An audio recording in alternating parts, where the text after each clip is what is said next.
가사를 보면서 같이 노래를 했으면 어떨까 생각이 듭니다. 오늘은 법계에 대한 얘기를 좀 해볼까 합니다.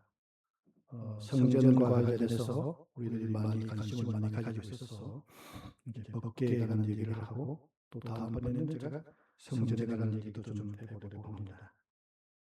다윗이 예루살렘에 관한 정복을 이렇게 했는데, 그 정복의 역사가 좀 특이하죠. 지난 주에 신용옥 선생님께서 실로암이라는 그 특성을 했습니다. 지도를 한번 펴보세요. 혹시 글자가 조그만하게 나와서 잘 안 보일 수도 있긴 한데, 그래서 제가 한번 설명을 좀 해보려고 합니다. 여기서 이 지도에는 실로암 유물은 나오지 않고, 여기 제일 오른쪽에 나오는 그 곳에 꽃이 있는데, 그 오른쪽에는 기홀이라는 샘물이 하나 있어요. 그리고 그 지하로 쭉 간이라기보다는 동굴이라고 해야 될지 통로라고 해야 될지 터널이라고 했는데, 약 350m 정도 됩니다. 관을 통과하면, 그 다음에 이제 관이 없는 상태로 한 40m 정도 더 흘러가서 실로암 연못에 물이 고이게 되는 것입니다. 그래서 이제 역사적인 곳이죠.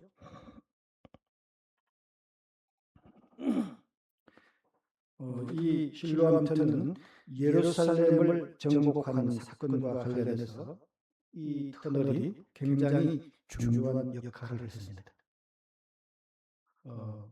사무엘하 5장에는 이 다윗이 예루살렘을 정복하는 문제와 관련해서 언급이 잠깐 언급이 되는데, 이때에 예루살렘을 그 당시에 지배하고 있던 그 민족 족속은 여부수족입니다.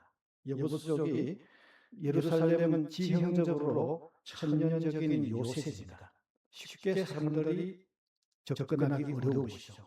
옛날에 도시들은 다 그런 산 위에 도시가 있고, 그리고 이 산을 끼고 자연적인 어떤 그 성맥이 이루어지는, 그러니까 이 동서남북 가운데 이 동쪽과 남쪽은 깊은 계곡이 있어서 사람들이 그 계곡으로 내려갔다가 올라갈 때 아무리 힘없는 사람이라도 산 위에서 기어 올라오는 사람을 방어하는 것은 아주 쉽습니다.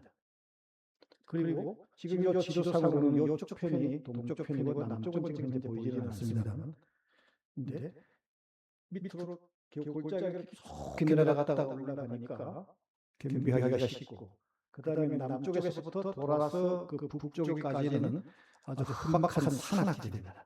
그래서 사람들이 다니기가 어렵죠. 북쪽에 약간 출입구가 열려져 있습니다.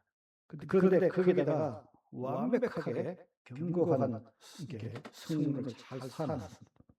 그러니까 여부수족은 다윗이 공격해 오는 것을 보고 성 위에서 비웃으면서 조롱을 하기 시작합니다. 혹시 여러분도 그 조롱은 잘 알고 있을 텐데, 다리를 저는 자나 맹인이라도 너 쭈면 쉽게 물리칠 수 있다, 이렇게 조롱을 하시죠. 다윗이 이 소리를 듣고 굉장히 분노했었습니다. 그렇지만 어떤 방법이 별로 없었는데, 하나님께서 그들에게 기회와 지혜를 내려줬던 것입니다. 저는 이걸 보면서 우리에게도 하나님께서 기회와 지혜를 주시면 좋겠다. 흥인 집은 저 언덕을 이미 보상으로 다 받았고, 더군다나 서울시 땅에다가 그것도 모자라가지고 문화재 지정을 해놔서 정말로 힘든 것인데, 사람들이 다 그렇게 해요. 저걸 어떻게 당신네들이 포기했냐고. 저는 참 난감한 생각이 들지만, 이때에 저는 그런 생각이 듭니다. 하나님께서 우리에게 지혜와 기회를 주시기를 원한다. 전도사님 지도 조금만 더 펴놓으세요. 이 수로를 최초로 발견한 사람은 우리는 찰스 워런이라는 사람입니다. 그가 1867년 이 수로를 발견했어요. 그래서 이 수로의 이름을 월은 수로라고 기합니다. 여기에는 네 가지 요소가 구성되어 있습니다. 저 계단으로 해서 위에서부터 계단으로 쭉 내려가는 곳이 이제 지평 부분이니까 사람이 걸어갈 수 있어요. 그 다음에 이제 일정한 부분을 걸어가면 수직으로 밑으로 푹 빠지죠. 약 13m 정도 들어가고 이게 스케암 동굴인데 처음에는 막혀 있었습니다. 그러나 세월이 많이 흐르면서 조금씩 수분이 들어가면서 구멍이 생겼는데 아마도 다윗이 살았을 당시, 지금도 그렇지만 당시에는 큰 구멍이 났어요. 그러니까 직경이 옛날 사람의 주장으로는 한 60cm 되었다고 해요. 지금 가보니까 1m 50이에요. 무슨 연령인지 모르겠지만 구멍이 너무 커져 버렸어요. 60cm 정도의 구멍이니까 건강한 사람이면 13m 정도를 타고 올라갈 수가 있어요. 미국을 이렇게 하면 올라갈 수 있어요. 저희들도 저 안에 들어가서 올라갈 수 있는가 하고 봤더니 1m 50은 절대로 불가능하다는 겁니다. 그리고 이제 옆으로 수평으로 이제 요 입구에서 수직 경도까지 약 16m입니다. 그리고 그 기저 부분에 물이 다 고여 있었습니다. 그래서 이 사람들이 두레박을 가지고 물을 길렀다가 올라가려고 했습니다. 그러니까 침투를 할 때는 거꾸로 수평 경도로 들어와서 수직 경도로 올라와서 계단으로 들어가는 것이죠.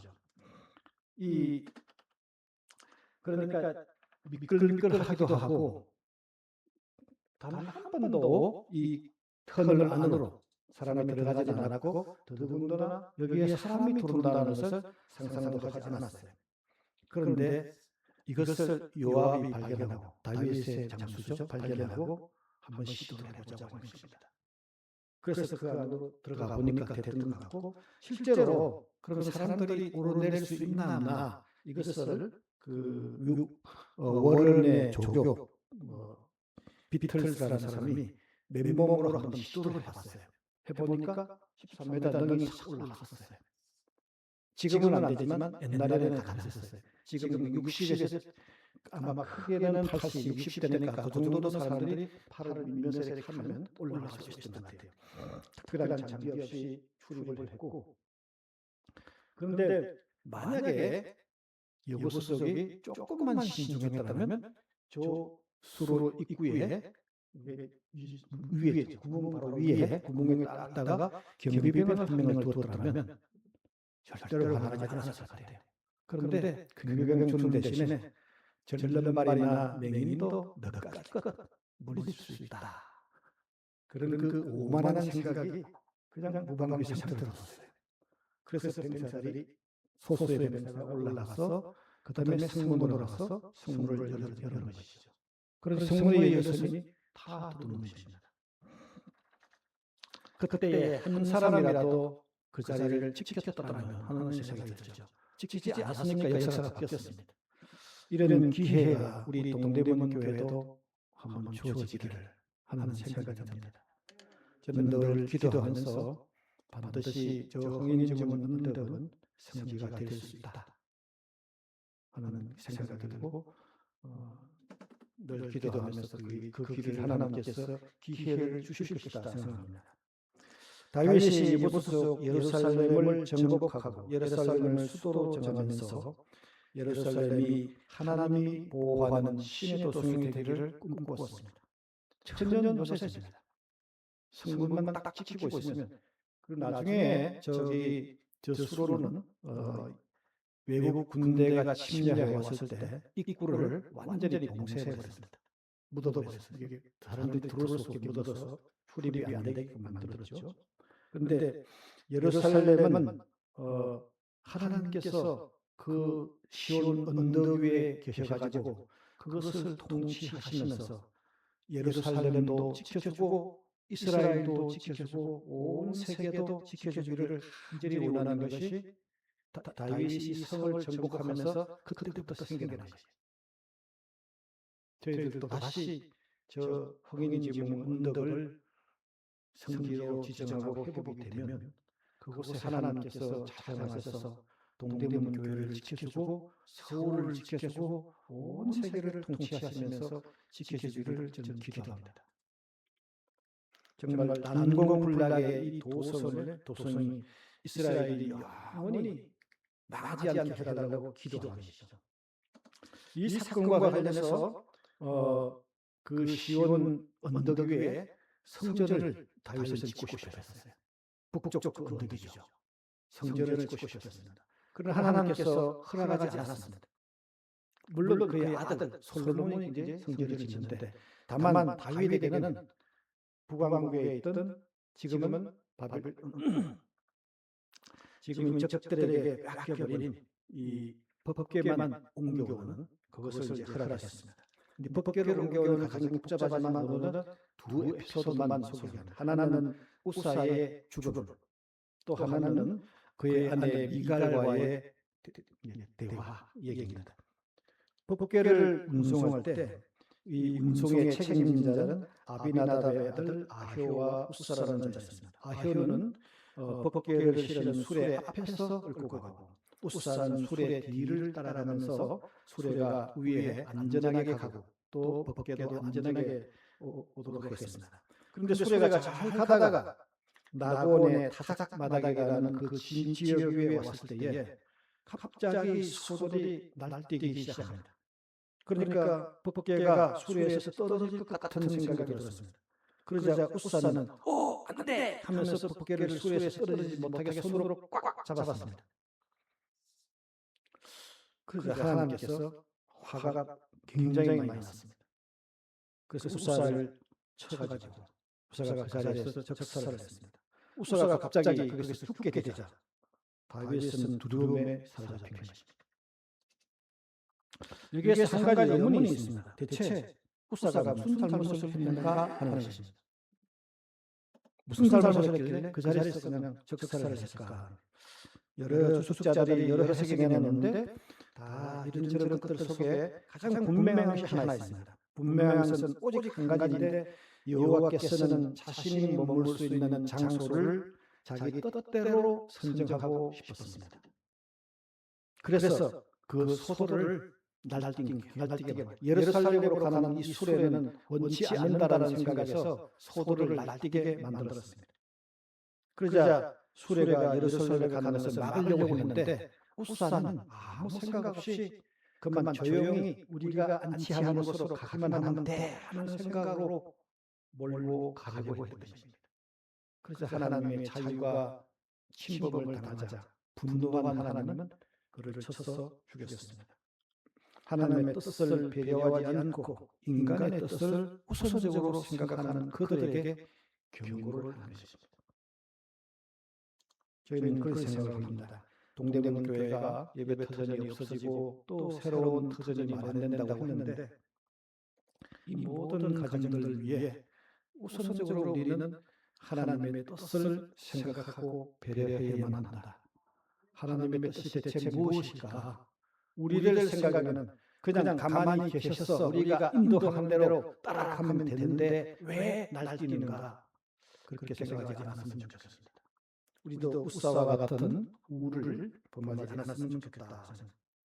두 번째 사건은 이것이 한참 동안 예루살렘에 가지 못하고 있다가 다시 마침내 예루살렘으로 법궤가 다시 재차 옮겨지고 있는데 그때에 그의 아내와 다윗 사이에 대화가 있었고 이 대화는 단순한 부부 사이의 대화가 아니라 큰 견해의 차이, 생각의 차이, 신앙의 차이를 보여주면서 한 사람은 성공하고 한 사람은 실패하는 모습을 보여줍니다. 이 점을 한번 살펴보려고 합니다. 법궤가 다윗성으로 왔을 때에 사울의 딸 미갈은 창을 통해서 다윗의 모습을 내려다보고 있습니다. 위에서 내려다보고 있습니다. 다윗은 법궤 앞에서 춤을 추고 뛰놀며 기뻐하고 있습니다. 많은 사람들이 특히 신하들의 부인 앞에서 우통을 벗고 왜냐하면 더우니까 우통을 벗고 드러내놓고 춤을 추고 즐거워하고 있습니다. 이런 모습을 본 미갈은 다윗이 왕으로서 분명을 지키지 못한다고 생각하고 속으로 업신여겼습니다. 여기에 나와 있는 표현이라면 천한 집안의 자식이라 노는 것조차도 천하게 놀고 있네. 그렇게 비웃었다는 것입니다. 제가 좀 상스러운 표현을 썼습니다. 실제로 그렇게 표현하는 것도 마찬가지입니다. 다윗이 법궤 운송의 의식을 마치고 집으로 돌아오니 사울의 딸 미갈이 다윗을 맞아 나와서 다윗의 행동에 대하여 비하하는 것을 말합니다. 스스로 자신의 열매를 깎아내는 이 행동이야말로 염치 없는 건달의 행동과 같네요. 당신 오늘 노는 꼴이 꼭 생긴 대로 놀고 있습니다.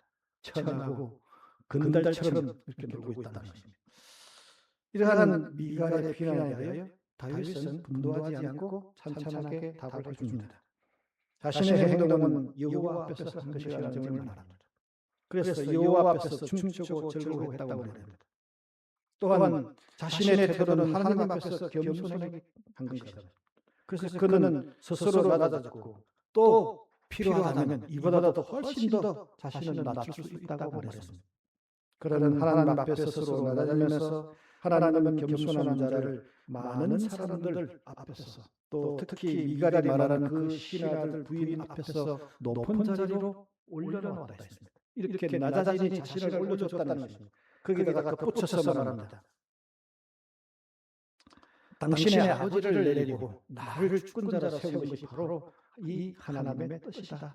이 하나님이 원하시기만 하면 나는 그보다 더한 일도 할 수 있고 더 많아질 수 있다. 하는 얘기입니다. 이러한 상반된 입장은 단순히 견해 차이가 아닌 것입니다.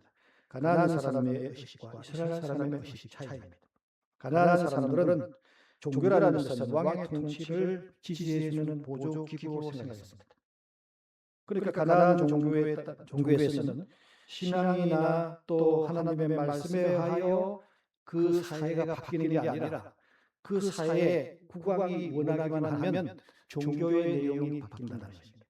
거꾸로 되시죠. 가끔씩 현대 사회도 그런 일이 가끔씩 있긴 합니다. 하나님의 뜻에 하여 우리가 바뀌는 게 아니라 우리의 요구에 하여 신앙의 내용이 바뀐다는 것입니다. 거꾸로 되시죠. 그러니까 법궤 운송은 단지 왕의 통치를 지지해주는 한 도구일 뿐이다. 그런데 이 도구가 오는 것은 그저 나의 신하인 대제사장이 나가서 갖다 놓고 보고만 하면 될 것인데 왜 당신이 나가서 우통을 벗고 알몸으로 나가서 춤을 추면서 좋다고 보고 있느냐 하는 것입니다. 왕의 품위를 전혀 올리지 않는 일이라고 생각하지만 문제는 사울과 그의 딸 미갈도 이런 가난의 사고방식을 가지고 있다 하는 것입니다.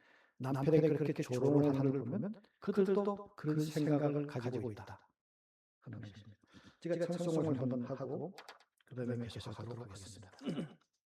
찬송가 208장입니다. 제가 1절을 하고 우리 다 같이 청중이 2절 하시겠습니다. 찬송가 208장요. 네.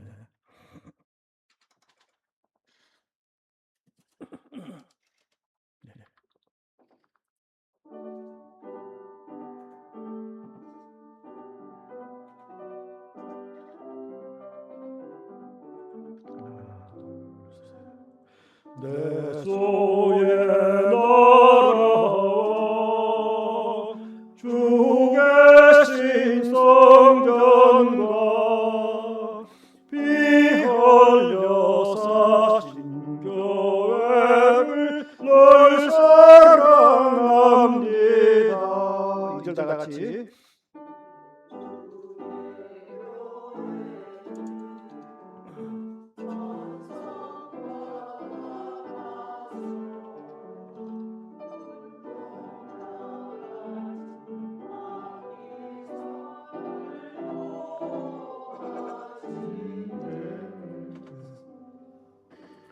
법궤를 다윗의 통치의 중심으로 옮겨오는 것은 이 사건은 사울의 계뇌와 가나안의 계뇌와 다윗의 사이에는 큰 차이가 있는 것입니다. 왕의 통치에 도구가 옮겨온다고 생각하는 그 사이와 하나님이 우리를 통치해 준다라는 그 전혀 다른 생각을 가진 사이의 차이가 발생합니다. 우리가 성전이 건립이 된다고 하면 그곳에 우리의 장거리가 되고 우리가 뭔가 영화로운 것을 나타내는 것이 아니라 하나님이 그곳에 찾아가셔서 우리를 통치해 주세요. 우리는 당신의 통치 앞에 언제나 겸손히 받아들이겠습니다. 굴복하겠습니다. 이런 생각을 가지게 되는 것입니다. 야외로 하여금 사울과 그의 가족을 버리고 다윗을 선택하게 만드는 사건이 바로 이런 견해의 차이가 있다는 것입니다. 미갈은 다윗의 아내라기보다는 사울의 딸로서 옛 세대를 대변해 왔습니다. 흘러갈 세대, 망해야 할 세대를 대변하고 있고, 다윗은 하나님께서 새로이 선택한 왕으로 새로운 시대를 대변하는 것입니다. 실패하는 자의 모습과 성공하는 자의 모습을 이 작은 사건 안에서 잘 보여주고 있습니다. 오늘 우리 동대문교회 모든 성도님들이 다윗과 같이 성공한 세대의 새로운 주인공으로 남기를 기원합니다. 기도하겠습니다. 자비하신 하나님 아버지, 우리들이 성전이 다시 복원되기를 원하고 흥인유문 역사공원이 스크린톤의 역사공원으로 함께 지명이 되면서 그곳에 성지로 지정되기를 원하며 선포되기를 원하며 그곳에 하나님이 찾아와서 우리를 지켜주시고 우리를 통치하여 주시며 이 역사를 지켜주시고 통치하여 주시기를 간절히 기원합니다. 이러한 우리들의 믿음 위에 하나님께서 우리를 세워주시고 새로운 시대의 주인공으로 우리를 인도하여 주시옵소서. 예수님의 이름으로 기도합니다. 자, 아까 전에 우리 찬송